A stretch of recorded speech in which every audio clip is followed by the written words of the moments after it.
1994 Polaris 400 ATV. This is going to be a quick review about what it's like to drive this thing. How does it compare to newer quads? Is it worth your time? Please, if you find any of this content useful, consider a like and subscribe. Really appreciate it. Back in the 90s, ATVs look different. Look at that front end.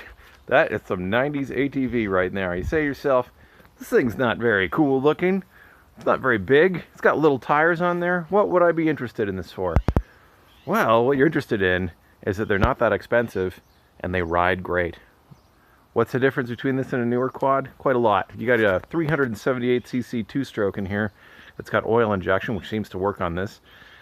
Four-wheel drive, automatic four-wheel drive. The way it works on this, which is fascinating, is it's got electromagnetic clutches in each wheel.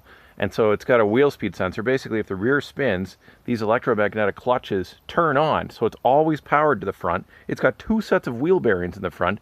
And then the clutch clamps on and you get full diff lock. So whenever it spins, you instantly get full diff lock, and away it goes. The system is pretty reliable. It's got full open bath wheel bearings in there. Reliable. This thing has grease nipples everywhere, which they basically have removed on newer quads. It's got 25s on it, which are factory. It has these really weird, super deep dish offset tire rims on the back. It doesn't have a ton of ground clearance because you got a solid rear axle in here. You're like, man, Alex, solid rear axles are so lame. Independent rear suspension's where it's at. And I would agree with you until I actually rode this thing a bunch. And the solid rear axle doesn't actually matter that much.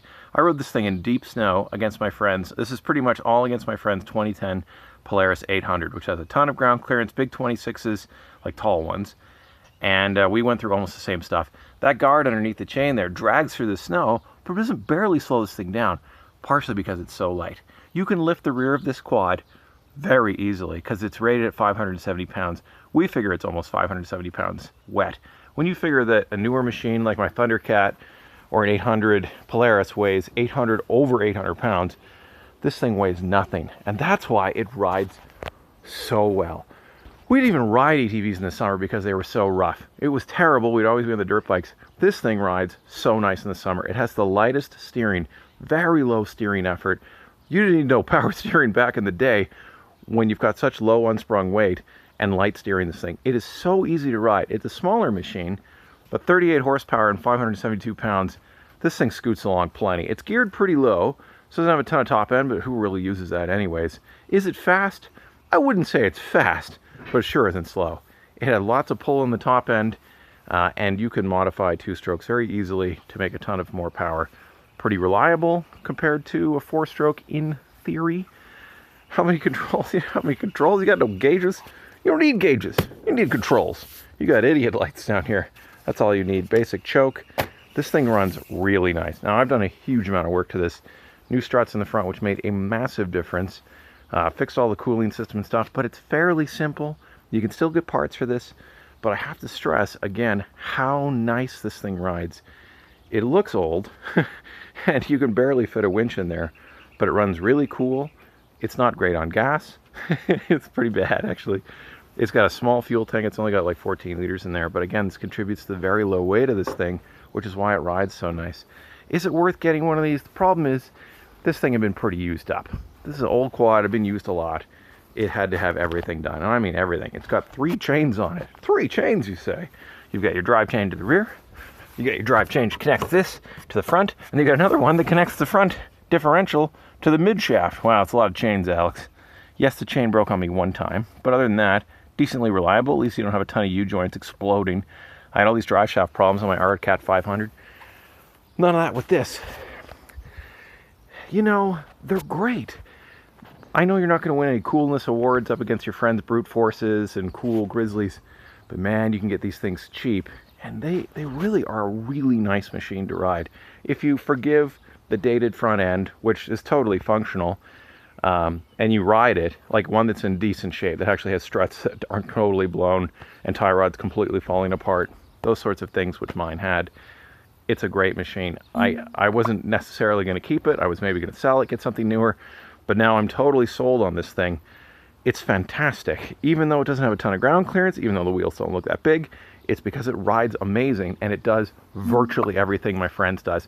We raced this thing totally stock against my friend's 800 it's barely slower. Barely. How is that possible? Because of the lightness. Brute Forces and Grizzlies, they're light compared to newer machines. You don't need EPS, you don't need expense, you just need lightness and old Polaris technology. There are some problems with this transmission, the design of it. The high range and reverse are on the same shift fork, and it's extremely hard to get them adjusted properly. I've spent hours and hours. I pulled the transmission, everything. They redesigned that on newer Polaris, so that's not an issue. But assuming you can find one that doesn't have that and isn't completely worn to pieces, which is what happens to old ATVs, I think these things are great. For the money, if you could get one of these under $1,000 in good shape, ride this thing against a newer machine and you'll be surprised how good it is. Again, it's very hard to get over the looks for some people, but because it's such a sweet little nut and really even fully rebuilt with a ton of new parts, I have less than $1,000 into this thing. It's really a superb trail riding machine, and in theory, two-stroke shouldn't give you too much trouble for too long. What's your experience with these? Do you like it? Do you not? I really had low expectations on this when I got it. It doesn't even sound like a two-stroke. My old CR250 dirt bike was like dang, dang, dang, dang, dang, dang, and it was really peaky. This thing sounds like a snowmobile, but I'd like to get that big pipe on it so that it picks up another 10 or 12 horsepower with some jetting. That would be super awesome. Do you enjoy your old Polaris? Man, these things are great, and they made a ton of models. There's millions. This is called the 400L. The newer version was called the Explorer. They put drive shafts on some of the newer ones. They took away some of the chains. The Sportsman is basically this chassis with different bodywork, and they have IRS. You can get a 4-stroke on it. Tons of different models back in the 90s. Polaris was the king of ATVs, in my opinion. Man, older machines are sweet. Tell me your opinion. Do you like it? Do you not? Newer quads are cool, but they are expensive, and man, you end up fixing them a lot. IRS leads to a lot of ball joints, a lot of control arm bushings falling apart, lots of tie rod failure. Well, it's got tie rods too. But yeah, I really like this thing. It's fantastic. I'll see you in the next one.